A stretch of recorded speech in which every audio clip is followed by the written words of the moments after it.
TDP ఎన్నికల మేనిఫెస్టోలో భవన నిర్మాణ కార్మికులకు ఇచ్చిన హామీల ప్రకారం సంక్షేమ వర్కర్స్ వెల్ఫేర్ బోర్డును పనిచేయించి సంక్షేమ పథకాలు అమలు చేయాలని చెప్పి ఈ నెల 15వ తేదీన విజయవాడలోని రాష్ట్ర లేబర్ కమిషనర్ కార్యాలయాన్ని ముట్టడించాలని చెప్పేసి AP building and other construction workers federation రాష్ట్ర కమిటీ అయితే నిర్ణయించింది.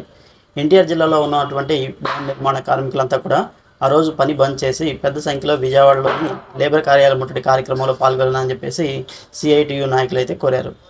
ఉన్నప్పుడు 12-14 జీవో పెట్టి మరి కార్మికులు రావాల్సినటువంటి అన్ని సంక్షేమ మరి ఏదైతే ఉన్నాయో వాళ్ళందరికీ కూడా మరి భవన నిర్మాణ కార్మికులు రావాల్సినటువంటి మరి నిలుదల చేయడం జరిగింది. 12-14 జీవో పెట్టి మరి ఇప్పుడు వచ్చినటువంటి తెలుగుదేశం ప్రభుత్వం కూడా మరి మేము దానిలోనే అన్ని చేస్తామని చెప్పి గత 15 నెలలు అయినప్పుడు కూడా ఇటువంటిది భవన నిర్మాణ కార్మికులు ఏ విధమైనటువంటి చర్యలు తీసుకోలేదు.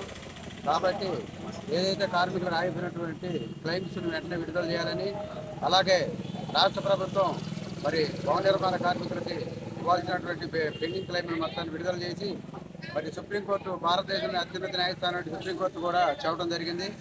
భవన నిర్మాణ కార్మికుల వెల్ఫేర్ బోర్డులో ఉన్నటువంటి డబ్బుల్ని కార్మికుల సంక్షేమానికి ఉపయోగించాలని చెప్పినా కూడా మరి బేఖాతరు చేస్తున్నారు.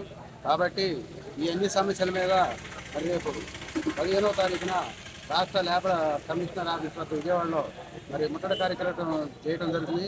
కావున ఈ కార్యక్రమంలో భవన నిర్మాణ కార్మికులందరూ పాల్గొని ఈ ముట్టడి కార్యక్రమాన్ని తీవ్రం చేయాలని తెలియజేస్తున్నారు.